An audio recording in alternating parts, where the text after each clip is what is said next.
Você com certeza já ouviu falar em hérnia de disco, né, pessoal? Mas olha, talvez, né, não entenda como é que ela surge e também se existe tratamento ou se é só na cirurgia que vai resolver. A gente vai esclarecer agora alguns pontos sobre esse assunto aqui no estúdio com o fisioterapeuta Gustavo Palmieri, do Apvida. Seja muito bem-vindo mais uma vez. Muito obrigado, Obrigada bom dia. Pela presença. Bom dia, pessoal. Bom dia a todos. Bom dia. Vamos começar explicando, então, o que é a hérnia de disco? Vamos ver. A parte anatômica da hérnia de disco, ela é formada inicialmente, as vértebras, né? São 33 vértebras da coluna, que nós temos, dividida em região de cervical, torácica e lombar. Desses três grupos, né? Juntando com a parte do sacro e do cóccix, desses três grupos, os que mais são susceptíveis à lesão é a região da cervical, da coluna cervical e da coluna lombar. Então, são formadas por vértebras, né, a parte óssea. Nessas vértebrazinhas, entre uma vértebra e outra, há um amortecedor, que é um anelzinho fibroso. Sim. Que a parte externa dela é formada de um tecido fibroso. Eu acho que a gente tem alguma imagem que mostra isso. Acho que fica melhor, né, Gustavo? Para você explicar, se a gente puder ilustrar. Vamos ver se tem alguma imagem. Diretor, né? O @Deus que está com a gente hoje aqui. Vamos ver. Aí, consegue? Pronto, muito bem. Consegue ter uma ideia? Ficou boa essa imagem? Pronto. Ótima, ótima. Então, nós temos a parte óssea, né? Que são essas vértebras, né? Sim. Os processos espinhosos. E essa partezinha mais branca é onde tem o tecido fibroso, que serve para a absorção de impacto de uma vértebra com a outra. É o disco que chama? É um disco que protege. Okay. Dentro desse disco, desse anel fibroso, tem um núcleo gelatinoso, que se chama núcleo pulposo. Quando há um desgaste ou uma desidratação, porque ele, quando jovem, é rico em líquido. Quando a pessoa, é por isso que dizem assim, quando a pessoa envelhece, diminui, né, de tamanho. É porque esse disco, ele desidrata, ele perde líquido, então uma vértebra passa a ficar mais próxima à outra. Para quem não sabia. Então, quando há alguns movimentos mecânicos, né, tanto com flexão do tronco quanto hiperextensão desse tronco, vai gerando um desgastezinho. E esse desgaste acaba fissurando esse tecido fibrocartilagíneo. Certo. E há uma extrusão do núcleo pulposo, que aí ele acaba gerando uma hérnia, e essa hérnia acaba pinçando as terminações nervosas, que passam muito rente ao canal vertebral. Muita gente pensa assim, estou com uma dor aqui, já estou com a hérnia. E aí, Gustavo, já é assim? É instantâneo? Não, de forma alguma. É até interessante que a gente tem que observar que nem todas as dores nas costas são dores referentes à hérnia. A pessoa pode ter vários tipos de dores nas costas e não necessariamente ser uma lesão desse disco, né, intervertebral. Geralmente, como eu falei, as partes mais acometidas é essa região da cervical e da lombar, e é onde você tem uma hipermobilidade, porque se você vê a região cervical tem a gente, né, ela é mais móvel, a da lombar também é mais móvel, e a da parte torácica, nós temos a caixa torácica que protege e evita que surjam hérnias nessa região, né? Então, tudo que você gera um trauma e um excesso de descarga naquela região, tanto cervical quanto lombar, pode-se aparecer a hérnia. Tá. Tem tipos de hérnia? É isso mesmo? Tem vários tipos de hérnia. Inicialmente, é o seguinte, esse núcleozinho, quando há um simples abaulamento, a gente chama de pré-hérnia, quase uma hérnia. Então, é um abaulamento desse corpo, né, desse tecido. Com um esforço mecânico ainda maior, né, ele acaba fissurando e aí há uma extrusão. Aí deixa de ser um abaulamento e passa a ser uma extrusão, que aí é mais propriamente dito a herniação, na verdade, a hérnia, né? Tá. Tem tratamento hérnia ou só realmente se resolve com cirurgia?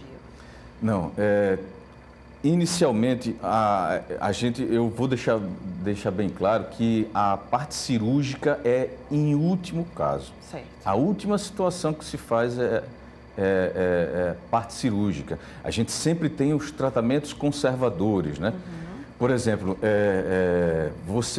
quando você se submete a uma tensão muito forte, né, uma sobrecarga muito grande nessa região, há um processo inflamatório. Então, todo processo inflamatório há um inchaço daquela região.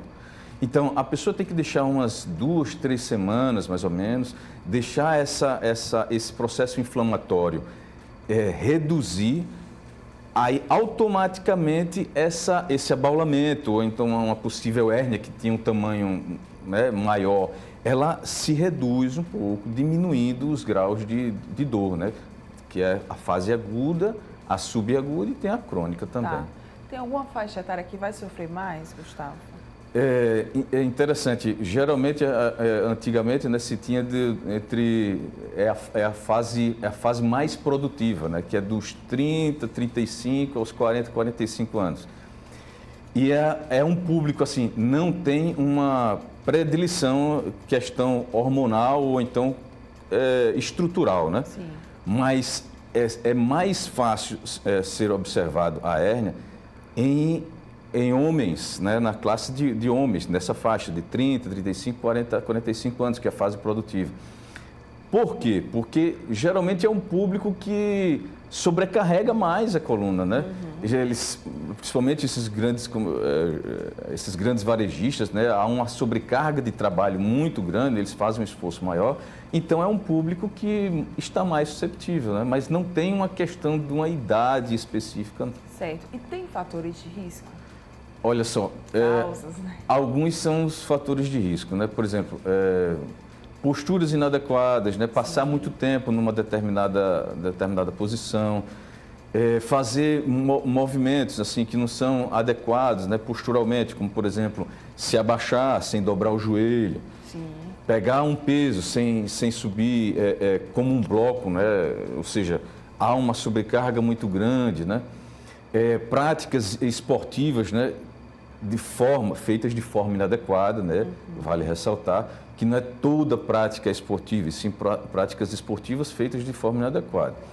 E até a própria questão do próprio desgaste promovido pelo fator idade, né? Que você tem uma perda do líquido, desse líquido, então as estruturas elas não são mais tão fortalecidas para que defenda essa estrutura, né? O sedentarismo também é um deles e o tabagismo também, o fumo é um dos fatores propícios a desenvolver a hérnia de disco. Tá vendo? Você não sabia, viu, pessoal? Então agora você está sabendo. Sintomas. As dores realmente, né, são aqueles grandes sintomas? Não há uma sopinha, né, para dizer assim, não, o paciente vai ter isso, vai ter aquilo. Ou então a questão do tratamento, né, trata-se dessas formas. Os sintomas são os mais variados possíveis, dependendo de onde que essa hérnia vai acometer. Sim. Por exemplo, se acometer a região de cervical, porque a gente pode ter uma hérnia cervical, se acometer a região de cervical, ela vai pinçar um negócio chamado de plexo braquial. E aí esse plexo braquial vai vir com que sintomas? Vai vir com dormência, perda da sensibilidade, formigamento. Então, depende de qual vai ser a raiz nervosa acometida. Se for nos membros, na região da coluna lombar, é a mesma coisa, só que vai acometer os membros inferiores, que são as pernas, né? A pessoa pode chegar a um grau de incapacidade mesmo, porque ela incapacita o ser humano. Né? Tá. Tem como corrigir a postura, então, né? Já que esse aí pode ser um grande fator de risco.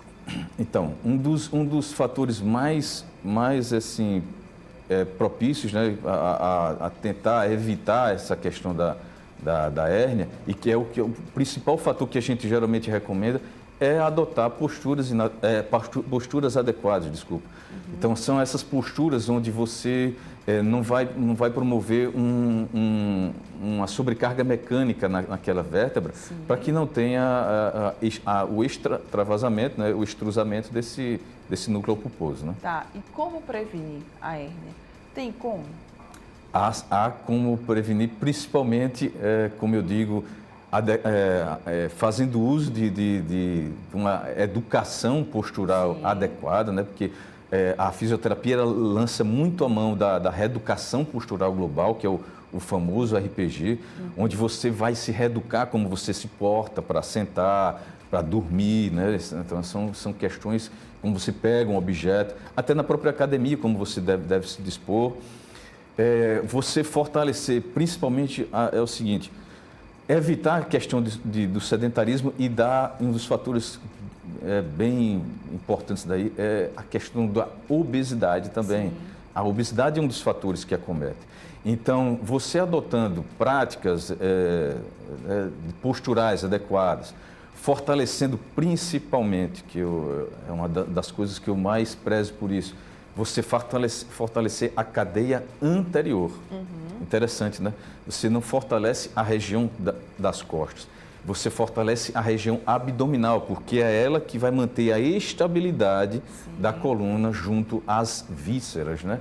A parte visceral, que, por exemplo, quando você tem um abdômen que não é fortalecido, você, concomitantemente, você tem uma projeção dessas vísceras anteriormente, né? Então, você acaba sobrecarregando a parte vertebral, né? Muito bem, então quais aí são as principais dicas que a gente pode deixar para quem está nos assistindo sobre hérnia de disco? A principal dica é ter posturas adequadas, não estar sobrecarregando, ou então fazer, no seu ambiente de trabalho, fazer intervalos, né, enquanto há aquelas posturas de forma permanente o tempo todo. Você fazer uma prática de atividade física com segurança, né, com bons profissionais, né, educadores físicos, né, buscar de imediato, né, porque quando você sentir a dor, não deixa ela se exacerbar, né? Procura logo um profissional da fisioterapia e aí também a parte médica, que é importante, né? Para fazer esse combate de imediato, porque logo combatendo assim, com antecedência, você tem um tratamento mais eficaz, né? Muito bem, então quem quiser saber mais, se quiser, né, pode deixar aqui os seus contatos, fique à vontade, aqui é o câmera 2. A minha página do Instagram é o gustavopalmieri.br. Muito bem, então, gustavopalmieri.br lá no Instagram, né? É o fisioterapeuta do Apvida. Apvida sempre aqui, né, nos proporcionando esses momentos de aprendizado com grandes profissionais. Muito obrigada, Gustavo, mais uma vez pela sua parceria aqui com a gente, pela sua presença. Eu que agradeço, Parabéns. Bom dia a todos, espero ter ajudado mais uma vez, né? A gente que agradece. Bom dia, tá? Bom dia, bom dia. E você não sai daí, daqui a pouco eu estou de volta aqui com Bem Assim.